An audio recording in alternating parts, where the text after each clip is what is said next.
আজকাল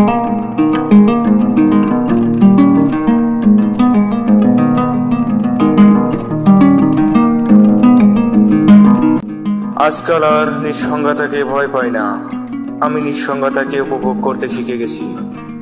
মানুষ আসলে নিঃসঙ্গতাকে ভয় পায় না, মানুষ ভয় পায় নিজেই নিজেকে, মানুষ ভয় পায় নিজের সঙ্গে থাকতে। আমরা প্রত্যেকেই নিজেই নিজের প্রকাশ্য শত্রু। সেজন্য আজকাল আমি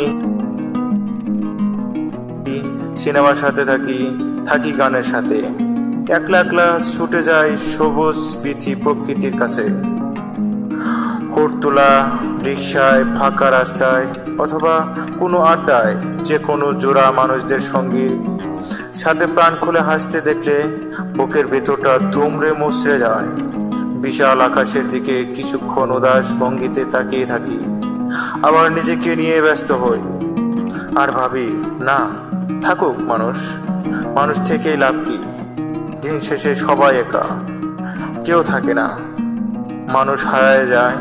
দুনিয়াতে মানুষ ছাড়া বাকি সবকিছু ধরে রাখা যাইলেও মানুষকে ধরে রাখা যায় না। মানুষ জীবনে আসে, পাশে বসে স্মৃতি জমা করে, তারপর একদিন নিরুদ্দেশ হয়ে যায়, তুলে নিয়ে যায় মাটি পর্যন্ত, ফেলে যায় না একটাও শিখরও। এটাই তো মানুষের প্রকৃতি, নীতি, নিয়ম, আচরণ। আজকাল আর নিঃসঙ্গতাকে ভয় পাই না, নিজের সাথে থাকি, নিজেকে সময় দেই, নিজেকে নিয়েই ভাবি।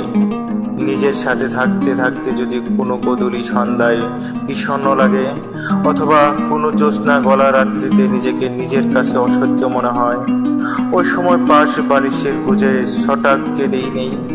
তবুও কোনো মানুষের দরজায় কড়া নেড়ে বলতে যাই না, আমার মন খারাপ, আমার মন ভালো করে দাও।